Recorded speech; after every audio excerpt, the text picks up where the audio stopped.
the build phase of that job was a nightmare. If you start thinking you got your better idea, your own way of doing things, be prepared to face the repercussions and the consequences of that. Yeah, so the challenge on this particular job and the problem was, you know, we needed to take some chimney out for some reason. Why do we need to take the chimney out?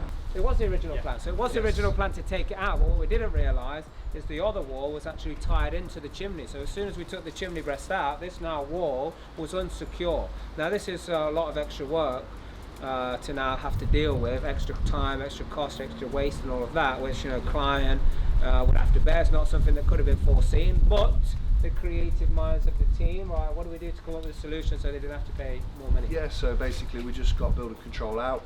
They looked at the issues, looked at the creative ways and worked with us, and in the end we ended up managing to take the full chimney out, putting gallows brackets onto the walls to securing the unstable wall, which then saved time and extra cost in righting a wrong original having a unstable wall. Yeah, very good. So, like, although some things unforeseen come up, like there are creative ways, what do they call it, tricks of the trade, to get around these things, but not all people will do it. They just keep slapping things on the bill, on the bill, on the bill. So you've got to be careful and watch out for that. You don't want to make those mistakes.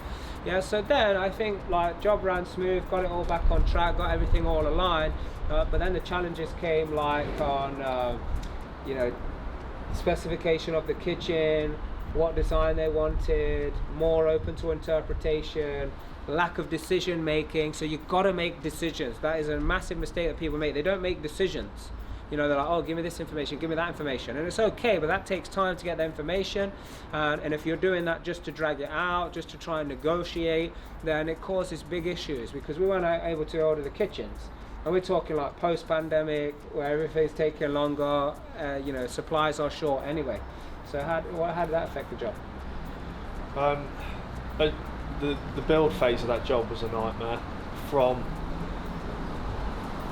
Think of it like this: if you go to IKEA and you buy a wardrobe, and you know what the wardrobe is going to look like, you expect an instruction manual with it, with a step-by-step process of how to get there, yeah, to build your wardrobe. So your properties are kind of like a piece of furniture from IKEA. Now the specification, interior design, all of that stuff is the instruction manual. So the build phase of it is essentially just an installation to a design. So because we had no specification, it wasn't very well defined. It meant that when we come to finishing some items, we didn't have those pages in the instruction manual. So it's, like you said, it's open to interpretation. You end up doing stuff wrong, you don't meet the client's expectations, and all of that stuff just adds up, and the clients lose faith in the process as well, because their vision isn't being delivered. So they sometimes need a bit of extra guidance to just push people to get exactly what they want out onto a specification somewhere. Yeah. And in all fairness, this is something that we learned about, and now we've like implemented solid processes, sign-off procedures, and making sure all this stuff is in place, because we wanted to own up to that fact, which is why we've took a massive hit on the project. Because the easiest thing to do, you know, when it push came to shove, and it was like, well, you said you were going to provide this, you said you were going to provide that. We had to literally put ply everywhere, didn't we, upstairs for laminate. That wasn't like, that was just like one person thought one thing. We thought we would never ever install laminate everywhere, or vinyl everywhere. It's always going to have carpet, especially in bedrooms. But then obviously things changed. So again, we took the hit. The easiest thing to do would have been to walk away, you know, cut the loss at that point. But we don't want to do that. Anybody who's working with us, we see them as a partner, so we've seen it through to the end. Now, with all of this happening, we have a very strategic way to get refinances. But if you do not follow the process, there is a big chance that you're going to fall off the rails, and that's exactly what happened in this job.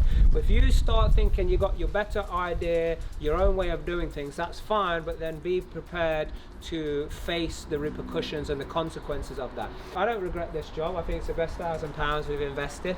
You know, because more solid processes, more team members brought us closer together. You know, we had our arguments between ourselves, which kind of turned into, you know, really good, rewarding, you know, yeah, like a process, another way to put it. processes in the next deals, in the next projects, especially like this one that we've just done here. Everything was done hunky-dory, expertly, and now we're in a good strong position to serve people.